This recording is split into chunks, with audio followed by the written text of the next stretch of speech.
وَأَلَّفَ بَيْنَ قُلُوبِهِمْ، اور اس نے الفت ڈال دی ان کے دلوں میں. الف کا لفظ جو ہے الف لام فے سے ہے.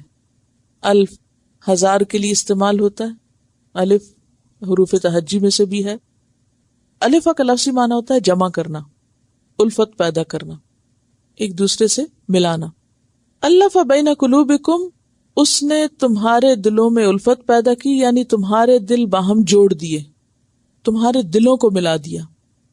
آپ جانتے ہیں کہ نبی صلی اللہ علیہ وسلم کی آمد سے پہلے جزیرۃ العرب میں ہر طرف جنگیں، آپس کی عداوتیں، بغض، فسادات اور لڑائیاں تھیں. لڑنا جھگڑنا ان کا دل پسند مشغلہ تھا، اسی کو وہ بہادری اور جرت اور شجاعت سمجھتے تھے. اور اس میں بعض اوقات قریبی رشتہ دار اور قریبی ایک دوسرے کے خون کے رشتے بھی انوالو ہو جاتے.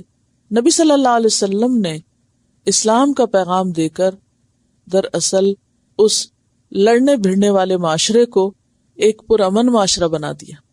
دیکھیے کہ یہ کتنا بڑا ہسٹوریکل ریکارڈ ہے، کتنا بڑا ثبوت ہے کہ اسلام کس چیز کا پیغام ہے. صرف زبانی پیغام دینے والا نہیں بلکہ حقیقت میں امن قائم کرنے والا ہے. اگر کوئی تھوڑی سی عقل بھی استعمال کر لے، بہت لمبی بحثوں میں نہ جائے، صرف ایک اتنی سی بات بھی یاد رکھ لے کہ نبی صلی اللہ علیہ وسلم کی آمد سے پہلے عربوں کی کیا حالت تھی اور کیا حالات تھے وہاں کے، چاہے وہ چوری چکاری اور لوٹ مار ہو، یا پھر بچوں کا قتل عام ہو، یا عورتوں کے ساتھ زیادتی، یا اسی طرح آپس کی جنگیں، کیا حال تھا عرب معاشرے کا.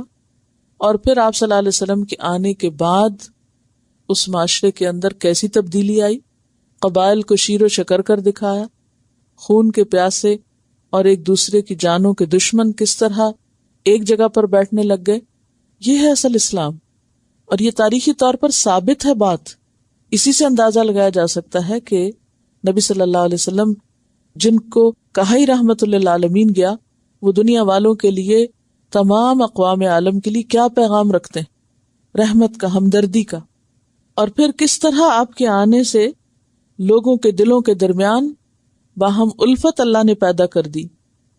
فرمایا لو انفقت ما فی الارض جمیعا، اگر تم خرچ کر دو جو بھی زمین میں ہے سارے کا سارا، ما الفت بین قلوبہم، نہ تم الفت پیدا کر سکو ان کے دلوں میں.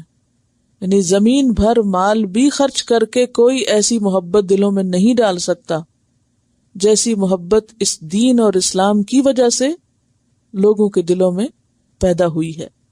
وَلَٰكِنَّ اللَّهَ أَلَّفَ بَيْنَهُمْ، لیکن اللہ تعالیٰ نے ان کے درمیان الفت ڈال دی ہے. إِنَّهُ عَزِيزٌ حَكِيمٌ، بے شک وہ زبردست ہے، حکمت والا ہے. سورۃ آل عمران آیت 103 میں بھی آپ پڑھ چکے ہیں. وَاذْكُرُوا نِعْمَتَ اللَّهِ عَلَيْكُمْ، یاد کرو اللہ کی نعمت کو جو تم پر ہے. کون سی نعمت؟ نعمت اسلام. اذ کنتم اعداء، جب تم دشمن تھے، یعنی اس نعمت کے آنے سے پہلے. فألف بین قلوبکم، اس نعمت کے ذریعے یعنی اسلام کی نعمت کے ساتھ اس نے تمہارے دلوں کو جوڑ دیا. فاصبحتم بنعمتہ اخوانا، تو تم اس نعمت کی وجہ سے بھائی بھائی بن گئے. وکنتم علی شفا حفرۃ من النار فانقذکم منہا، تم آگ کے گڑھے کے کنارے تھے، اللہ نے اس سے تمہیں بچا لیا. تو یہاں بھی یہی بات کہی جا رہی ہے، اور اس میں اہل مکہ کو انڈائریکٹلی اسلام کی دعوت بھی دی جا رہی ہے. اور پھر اہل مدینہ میں سے بھی اور منافقین میں سے بھی، یہود میں سے بھی، یہ لوگ دیکھتے تھے کہ مسلمانوں کا آپس کا اتفاق اور اتحاد اور محبت، اور یہ قبائل جو ایک دوسرے سے لڑتے تھے وہ ایک ہی جگہ یکجان ہو کر، اکٹھے ہو کر ایک مشن پر، ایک نام پر اتنے اتفاق کے ساتھ کام کر رہے ہیں. تو یہ ایک حیرت انگیز چیز تھی. اب دیکھیے کہ چیزوں کو باہم جوڑنا، مثلاً ایک کتاب کے اوپر ایک رکھ کے اس کو برابر کر دینا، اور ایک اور کو رکھ کے مزید برابر کر کے جوڑ دینا، یہ بڑا آسان کام ہے. لیکن انسانوں کے دلوں کو اور انسانی مزاج کو اور سوچوں کو، انسانوں کو بدلنا، ان کی تربیت کرنا اور ان کے دلوں کو جوڑنا، یہ آسان نہیں. نبی صلی اللہ علیہ وسلم کا سب سے بڑا کارنامہ یہ ہے کہ آپ نے دلوں کو جوڑا. آپ دلوں کو جوڑنے والے تھے، دلوں میں محبتیں پیدا کی. یہی اصل اسلام ہے. اور جب تک یہ نہیں آتا تو سمجھے کہ اسلام کے اندر ہم ابھی داخل نہیں ہوئے، اسلام ہمارے اندر اترا ہی نہیں، کیونکہ حقیقی اسلام انسان کے اندر کیا پیدا کرتا ہے؟ عاجزی پیدا کرتا ہے۔ آپ نے کیا فرمایا؟ خدا کی قسم کوئی شخص تم میں سے مومن ہو نہیں سکتا جب تک کہ وہ اپنے بھائی کے لیے وہ نہ چاہے جو اپنے لیے چاہتا ہے۔ یہ معیار رکھ دیا گیا۔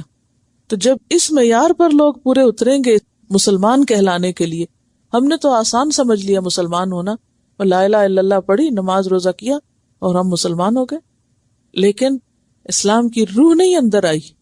ظاہریت میں اسلام بہت نظر آتا ہے مگر اندر نہیں اترا۔